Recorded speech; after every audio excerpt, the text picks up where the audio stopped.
Now pay attention. This is a warning. This podcast series contains graphic details and information of true crimes, including rape, torture, murder, psychological torment, and more. It is intended for mature audiences only. Listener discretion is advised. Hi guys, I hope you're all well. I'm DM Green, and today on In the Dark Mind, we're taking a look at the case of a true psychopath, one of America's most prolific predators, a man that kidnapped, raped, and murdered his way into infamy.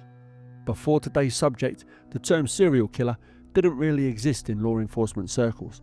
It certainly didn't exist in the common vernacular, but due to this subject, the term soon rocketed forwards into the common daily language and news. With 33 confirmed kills and law enforcement suspecting many more, our predator today is one that still sends shivers down the spine of all that study his case. This is the case of Theodore Robert Bundy, aka the All-American Killer, aka the Campus Killer. Some cases creep up on you quietly. This isn't one of them. Tonight's subject doesn't whisper in the dark. He storms through the history books like a wrecking ball. A man who didn't just commit crimes, he rewrote the definition of what a predator is. You can talk about monsters all day long, but Ted Bundy forces you to confront a truth nobody wants to face. Sometimes the monster is the one holding the door open for you. Sometimes the monster's the one offering to carry your books. Sometimes the monster looks you right in the eye and smiles, and you never see it coming. Before Bundy, the term serial killer barely existed. After Bundy, it was on every news broadcast from coast to coast. He dragged that phrase out of academia and threw it into America's living rooms. He was the reason entire police departments had to rethink how they handled the dead, the missing, the raped, strangled, the bludgeoned, the mutilated. This wasn't a man who killed by accident. This was a man who thrived on the hunt. 33 confirmed victims, dozens more strongly suspected, and every investigator who studied him believes he took the real number to his grave. Bundy didn't just send shivers down spines, he froze people in their tracks. Even the most hardened detectives stopped pretending he was like the others, because he wasn't. He didn't live on the fringes of society, he lived right in the middle of it. He was a law student, he was a political volunteer, he even worked as a hotline counsellor. He seemed polite, intelligent, well-spoken, with a clean clothes and a cleaner reputation. Behind that, a predator who kidnapped, raped, tortured, strangled, manipulated, deceived, and murdered without remorse, without hesitation, and without ever looking back. Let's cut straight to it. Ted Bundy was the guy people trusted. That's why he was so dangerous. He wasn't skulking around in alleyways holding a kitchen knife. He was shaking hands with police officers. He was charming their girlfriends. He was giving relationship advice to strangers on crisis hotlines while secretly fantasizing about violent sexual dominance and murder. And let that sink in for a minute. The same voice helping someone through a breakup was the same voice that lured victims into his car just hours later. Most serial killers before Bundy were drifters, loners, visibly unstable kind of guys. But Bundy broke that mold so violently that the FBI had no choice but to start rewriting its entire playbook. He didn't sneak into society. He walked right through the front door, and nobody asked him for ID. You think you can spot a killer? Bundy laughs at that idea. He counted on people thinking he looked safe. Every cast he wore, every sling he put on, every fake limp, every sad little smile, they weren't props, they were weapons, and he used them with precision. Bundy didn't explode in rage. He didn't black out. He didn't lose control. He stalked, approached, distracted, then manipulated, abducted, raped, brutalized and murdered. Then he discarded of his victims, and he did it methodically, calmly, and systematically. This wasn't heat-of-the-moment violence or crimes of passion. This was predatory routine. He understood police procedure. He understood how investigations stalled when bodies were separated across state lines. He understood how to confuse timelines, scatter clues, and weaponize his clean reputation. He used charm like a blade. He used intelligence like a rope. He used his smile like a handcuff key. Every one of those tools helped him kill. When they finally caught him, when most killers would crumble under pressure, Bundy didn't flinch. He manipulated detectives, he lied through his teeth, he even refused counsel. He represented himself. He studied his own case like a spectator watching a movie about someone else. He escaped from prison twice, just to prove he could. He turned the courtroom into a circus. He charmed the press, he was flirting with reporters, he was drawing in admirers like he was some sort of twisted celebrity, and the public fell for it. Women wrote letters, women attended his hearings, dressed up just for him. Women genuinely believed he was too handsome, too intelligent, and too normal to be a murderer. They believed in the mask, not the man behind it. That's why his crimes worked. Because Ted Bundy didn't rely on force, he relied on faith. Faith that people would assume he was harmless. And they did. Over and over and over again.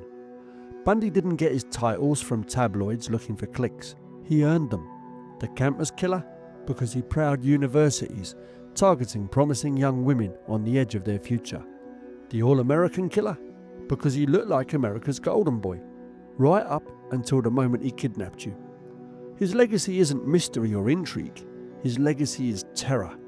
His legacy is broken families, shattered dreams, headless remains in the woods, skulls buried in ravines, and confessions that came only when he knew execution was knocking. Bundy wasn't extraordinary because he was brilliant. He was extraordinary because he weaponized the ordinary.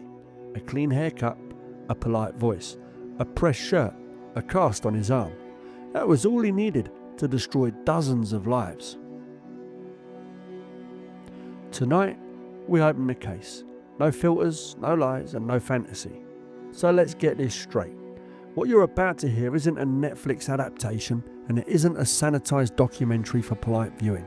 This is the actual case, the real timeline, the real brutality, the real pattern of abduction, rape, necrophilic acts, strangulation, murder, manipulation, and cold, predatory calculation that Bundy executed with terrifying focus.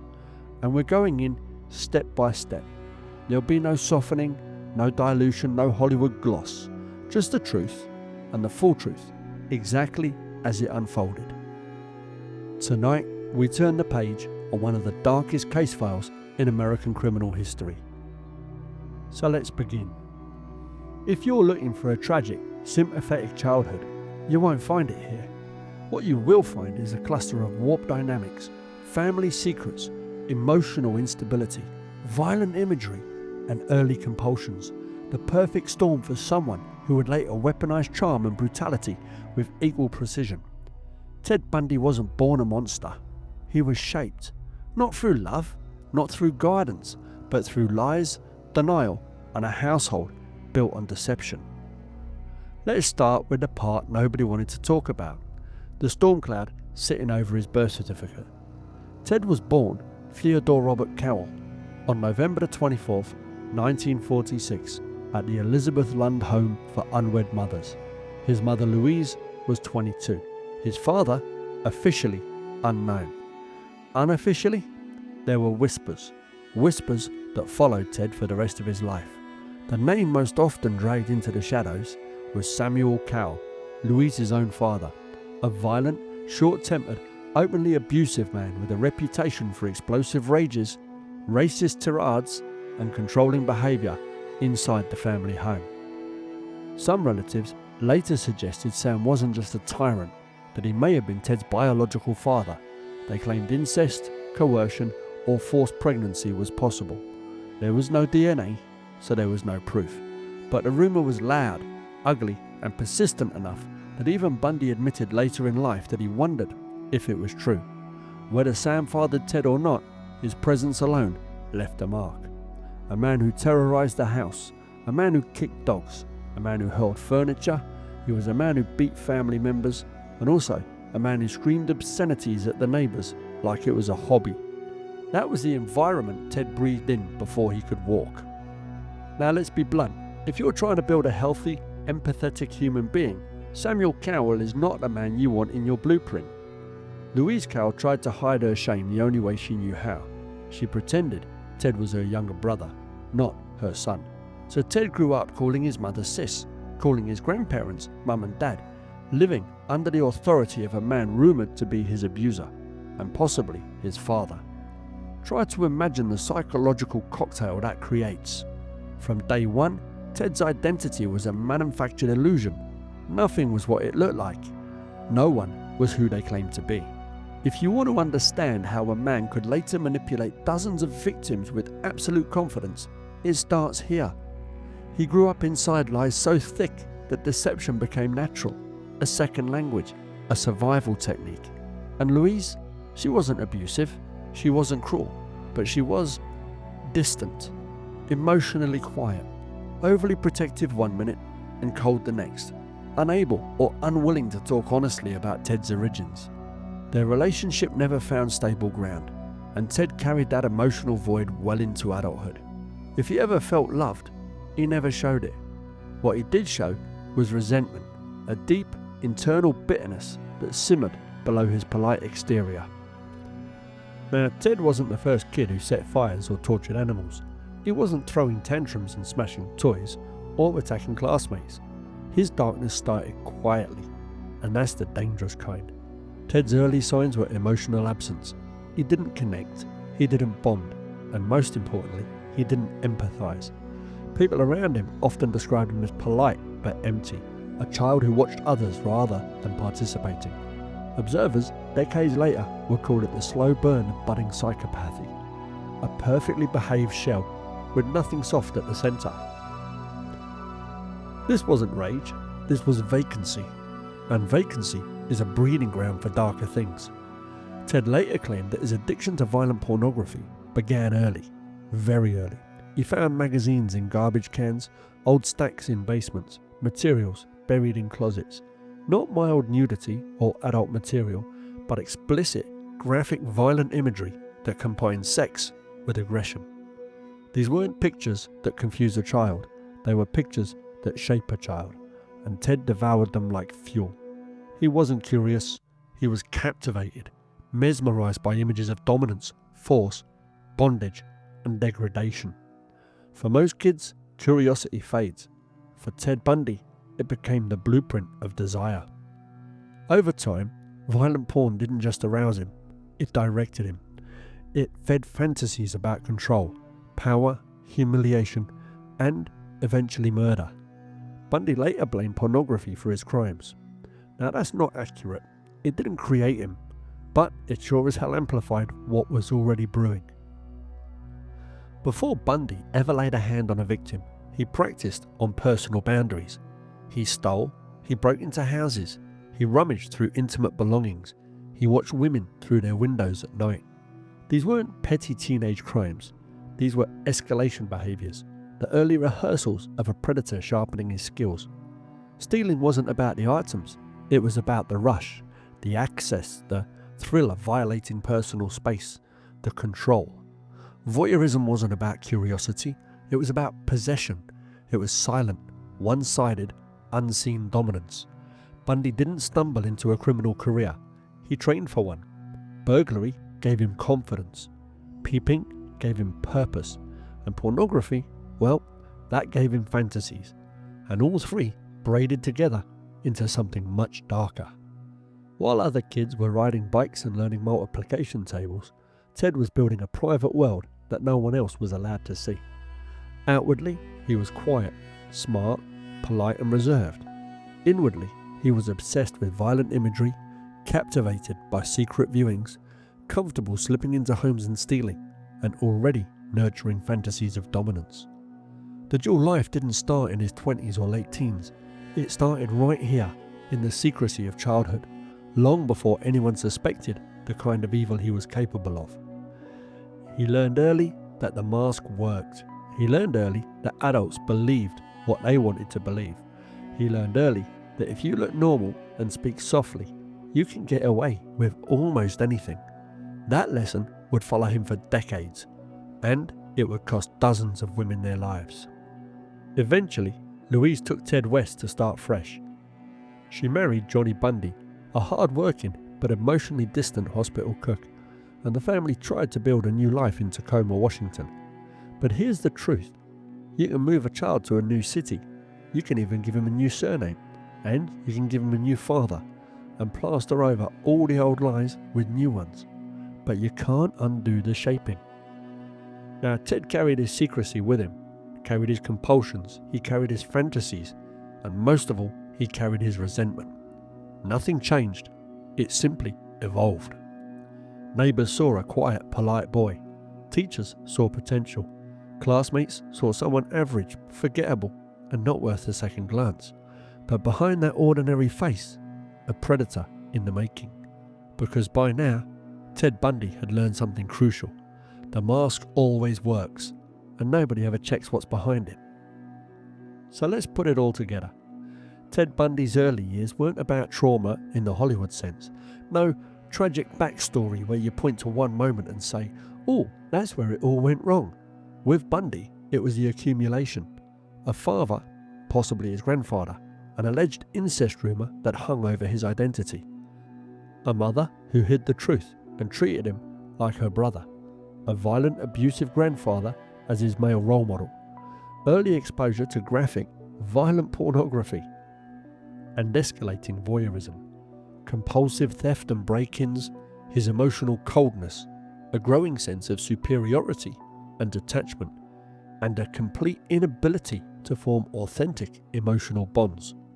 All of that, all of those ingredients, all of that concealed dysfunction, that's not a child learning to live.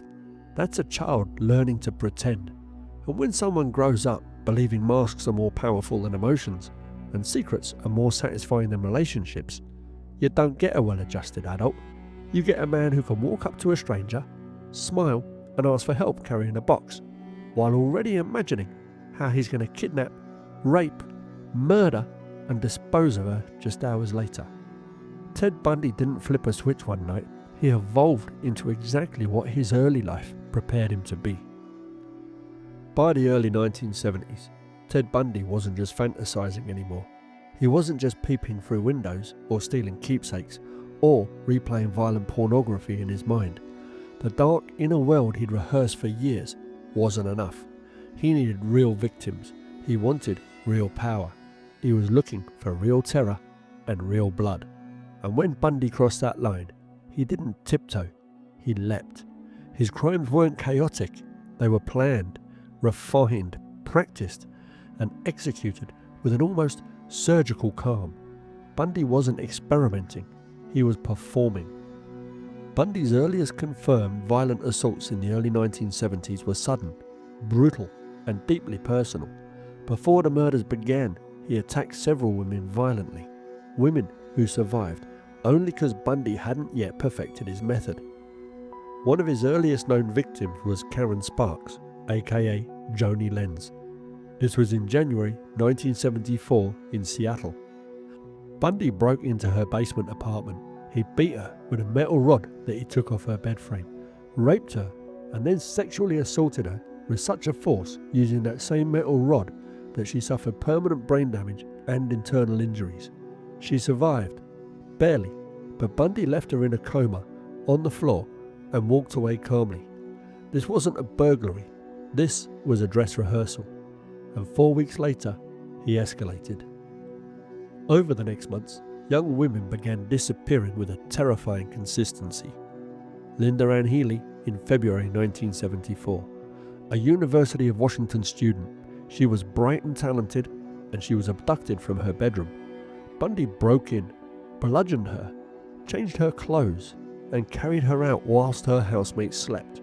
Her skull was later found at Taylor Mountain, one of Bundy's favoured disposal sites.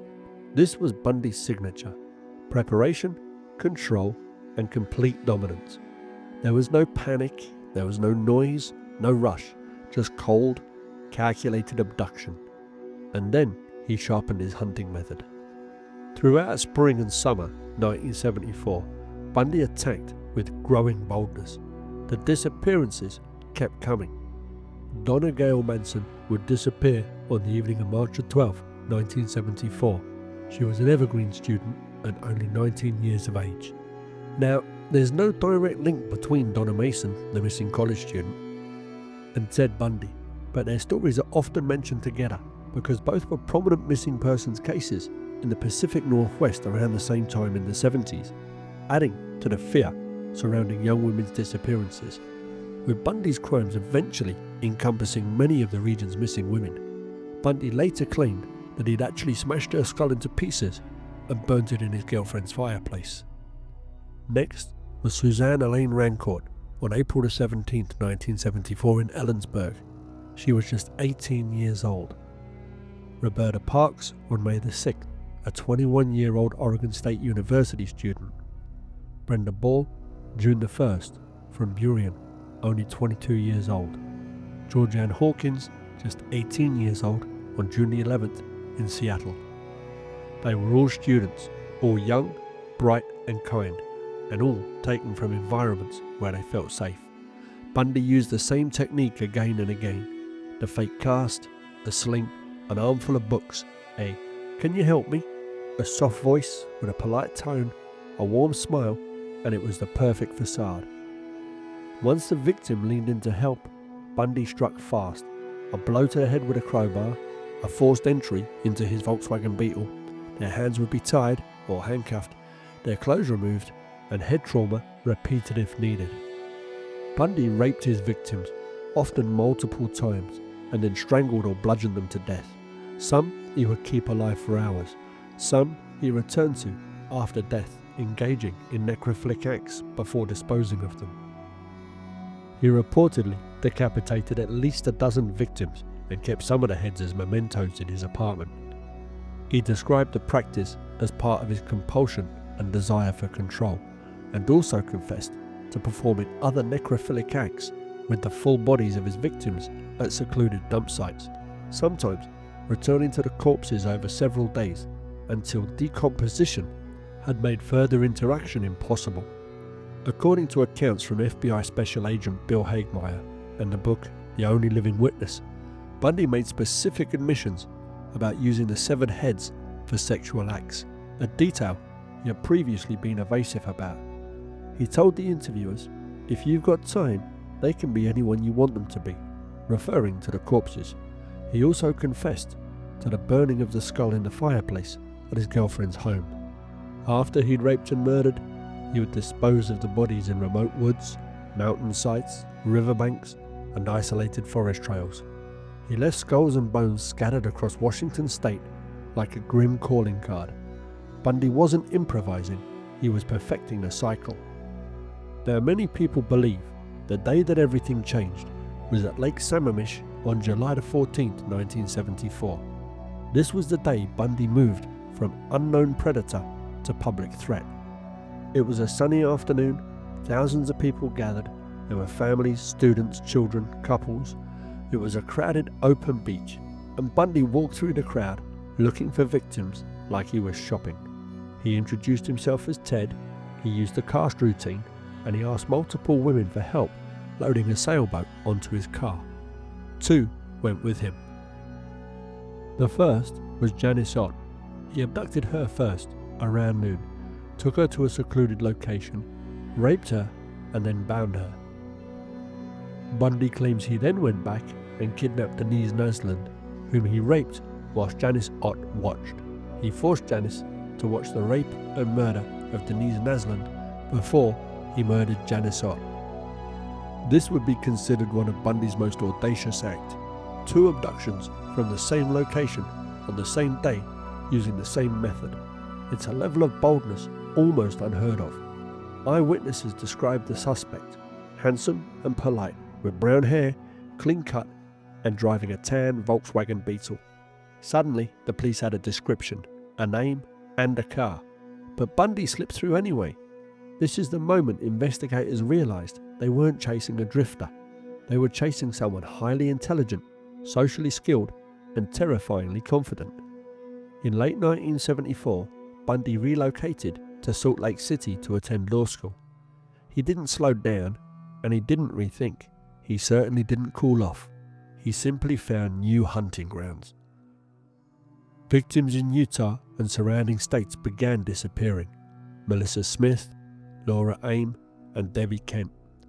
Bundy brutally escalated. More violence, more sexual assault, and more mutilation. More revisiting of bodies. He drove hundreds of miles at night, stalking campuses and neighborhoods in multiple states, confident that police departments weren't communicating. And he was right. Soon would come the turning point. This was Bundy's big mistake. On November 8, 1974, Bundy approached Carol DeRoche in a shopping mall, pretending to be a police officer, investigating a car break-in. He used authority instead of charm this time, a new variation of his script. She sensed something was wrong, but Bundy's calm, official tone tricked her into his car. When he attempted to handcuff her, incorrectly, by putting both cuffs on the same wrist, she fought back, hard. She escaped, running into the street screaming. Bundy had failed, but that failure changed everything. The description she gave police, combined with earlier reports, put Bundy on the law enforcement radar in a serious way. He knew heat was rising. His response? He ramped up his killing. In August 1975, a Utah patrol officer pulled Bundy over for erratic driving in what should have been a traffic stop, but became a major break. Bundy's car contained a ski mask, a crowbar, rope, handcuffs and trash bags, gloves, an ice pick, and strips of torn cloth. This wasn't camping gear, this was a kidnap, rape and murder kit. Bundy was arrested, but even then, investigators didn't grasp the full scale of his crimes. That realization would come much later, after more escapes, more deaths, and one of the most brutal attacks in American criminal history. In early 1978, after escaping custody twice, Bundy resurfaced in Florida and unleashed the most violent spree of his life. Bundy broke into the sorority house of Chi Omega in Tallahassee on January the 15th, in the early hours of the morning, and attacked 4 sleeping women. Margaret Bowman, he bludgeoned and strangled. Lisa Levy, bludgeoned, raped, bitten and strangled. Now, pay attention, because the bitten part becomes very important later on. And Karen Chandler, he beat severely, as well as Kathy Kleiner. 2 died, 2 survived. The brutality of the Chi Omega attacks was explosive, a violent eruption from a predator who sensed the end. But he wasn't done. Cheryl Thomas was beaten in her apartment shortly after leaving Chi Omega. She survived, but suffered permanent injuries. Bundy, even at the height of desperation, maintained the same cold clinical cruelty. His final murder would be the murder of Kimberly Leach. On February the 9th, 1978, Bundy abducted 12-year-old Kimberly Leach from her school. He raped her, murdered, and discarded her in a rural area. This was Bundy's at his most depraved, his fantasies fully untethered, and it was the murder that sealed his fate. Bundy was arrested shortly after, ending a multi-state killing spree that lasted years and claimed dozens of lives. With Bundy behind bars, the true scales of his crimes began to surface. He had dozens of victims, he'd crossed multiple states, he'd raped, he'd repeatedly raped, bludgeoned, strangled, performed necrophilic acts with both bodies and skulls. He'd mutilated people, decapitated them, revisited the bodies. He had a trophy collection, and he was meticulous with his disposal. This wasn't random violence. This was a cycle he perfected, step by step, victim by victim. Ted Bundy didn't just kill, he consumed, controlled, dominated, and erased. And even decades later, experts agree on one thing: Ted Bundy's body count is almost certainly higher, much higher, than he was charged with. When Ted Bundy was finally captured in Florida on February 15th of 1978, the mask didn't fall off. Not yet. Bundy wasn't ready to admit defeat. Instead, he did what he always did when cornered. He smiled, he lied, he improvised, and he manipulated. Bundy treated his arrest not like the end, but like the beginning of a new performance, and the world was about to watch. After his capture, Bundy presented himself as calm, articulate, charming, cooperative, and innocent. He spoke like a man inconvenienced, not a man facing the death penalty. When detectives questioned him about the Kayomega murders, he didn't react with fear. He reacted with amusement, as if the accusations were beneath him. He volunteered explanations, corrected small details. He offered alternative theories, and he criticised police procedure. He played the role of the wrongly accused intellectual. Investigators later said talking to Bundy felt like talking to a politician giving a campaign interview, not a man suspected of murdering 2 women and assaulting 3 others in a single night. But behind those calm eyes, a predator doing what he did best, controlling the narrative. Ted Bundy made the decision to represent himself. This would be a disaster for justice, but a big gift for his ego. He made the legal choice almost unheard of in capital murder cases. He chose to serve as his own attorney, not because he understood the law, not because he believed he could win, but because it allowed him to cross-examine witnesses and stand centre stage, control courtroom theatrics, avoid being handcuffed in front of jurors, feed his narcissism, and most importantly, keep the cameras pointed directly at him. Bundy wasn't defending himself, he was performing. He strutted into the courtroom with legal books under his arm, wearing crisp suits, greeting reporters with a grin like he was a celebrity walking into a premiere. Investigators watching from the sidelines recognised it instantly. Bundy didn't love killing, he loved the attention, he loved the power, and he loved being the centre of every room. And now he had a global audience. The Kayomega trial was the first televised capital trial in US history. In June 1979, in Miami, Florida, the courtroom was packed. Reporters filled every bench. National news outlets broadcast the proceedings live. Women in the gallery flirted with Bundy, smiling, waving, whispering to each other like they were watching a celebrity rather than a confessed predator. Bundy soaked it in. He cross-examined sorority sisters who survived the attack. He questioned detectives as if they were incompetent students. He wandered the courtroom freely, approaching evidence displays like a man giving a lecture. When the prosecution introduced the bite mark evidence, the room changed. Photos of Lisa Levy's body were displayed, her injuries, her trauma, the brutal bite mark on her buttocks. Forensic odontologists testified that the teeth impressions matched Bundy's unique dental pattern exactly. It wasn't opinion, it wasn't vague, and it wasn't theoretical. It was Bundy's teeth on a murdered woman. Bundy's reaction? A twitch, a swallow, a shift in posture? A moment. Just a moment, and that's where the mask cracked. After weeks of testimony, the jury only needed 7 hours. They found him guilty on all counts: capital murder, attempted murder, burglary, and the judge, Edward Cohen, delivered what is now one of the most quoted condemnations in American criminal history. Judge Cohen said, "It is ordered that you be put to death by electrocution. Take care of yourself, young man. I want you to know that I have no animosity toward you, but you have inflicted a terrible tragedy upon many, many people. It is a tragedy for this court to see such a total waste of humanity." Bundy nodded, smiled, thanked the judge. His arrogance never faltered. But Bundy wasn't done, and Florida wasn't done.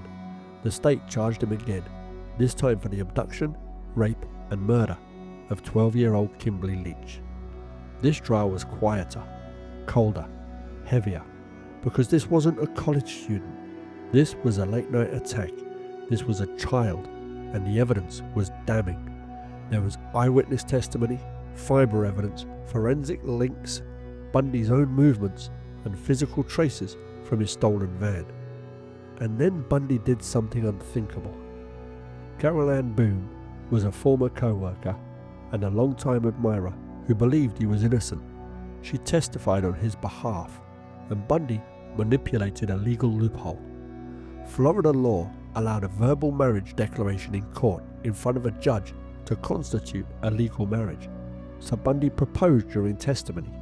Boone accepted, and Bundy declared them married. And most unbelievably, he did this in the middle of a murder trial of a 12-year-old girl. Even seasoned court reporters were sickened. The jury wasn't impressed. Bundy was convicted again and sentenced to death again. 3 death sentences across 2 trials. The end was set in stone. Bundy would spend nearly a decade on death row. During that time, he gave interviews, studied cases, filed endless appeals, and played the "I'm innocent" card. He switched to "I'm guilty but misunderstood." He flirted with evangelicals, manipulated journalists. He blamed pornography for his crimes. He only confessed when he realized the clock had run out. His final confessions were partial. They were a strategic, manipulative move, but they revealed a clearer picture of his brutality. He admitted to repeated rape of multiple victims. He admitted to returning to the bodies. He admitted to carrying out necrophilic acts, and he admitted to the decapitations. He also admitted to keeping the heads as trophies, and he hinted at many, many more victims. He never gave full closure, because even at the end, he wanted to control the story. For Bundy, the end would come on January the 24th, 1989, in Florida State Prison. Old Sparky, the state's electric chair. Outside the prison, crowds gathered chanting "Burn, Bundy, burn." They were cheering, holding signs. People were even selling t-shirts, treating it like a grim carnival. Bundy was pale, uneasy, sweating. His confidence was gone. For the first time in his life, Ted Bundy looked like a frightened man. He gave a final statement blaming pornography, one last manipulation, one last dodge. He refused responsibility, refused remorse, and refused closure. At 7:16 a.m, the switch was thrown. Thousands of volts surged through his body. His flesh burned, smoke rose from the mask, and in seconds, Theodore Robert Bundy, the all-American killer, was dead. His body was cremated, his ashes scattered in the Cascade Mountains, the same wilderness where he dumped so many of his victims. Bundy permanently changed how police coordinated across states, how investigators profile offenders, how the public understands serial killers, and how psychology views manipulation and narcissism, how society interprets normality. He became the blueprint, not because he was brilliant, but because he was invisible until it was too late. Bundy wasn't a mastermind, he wasn't a genius, and he wasn't extraordinary. He was ordinary, and that is what made him lethal. A smiling predator, hiding in plain sight. A man who used charm like a weapon. A man who used normality as a camouflage. A man whose evil wasn't loud, it was quiet, polished, clean-cut, and convincing. And that is why the case of Ted Bundy still, to this day, terrifies the world. This concludes the case file of Theodore Robert Bundy, a man who hid behind clean shirts, practiced smiles and hollow charm, but whose true nature was built on deception, violence, and the destruction of innocent lives. Bundy didn't just terrorize one city or state, he terrorized an entire generation. He exposed weaknesses in the justice system, he exploited human trust, and he forced law enforcement to rethink how killers operate in plain sight. He became the case study for modern profiling. He became the example that still echoes through every criminology classroom and every investigation where the monster looks too normal to be dangerous. If this story disturbed you, well good, it should. Because Bundy wasn't a shadow lurking in an alley. Bundy was the shadow behind the smile. So thank you for joining me today on In the Dark Mind. I'm DM Green. Stay aware, stay safe, and as always, I'll see you in the next case.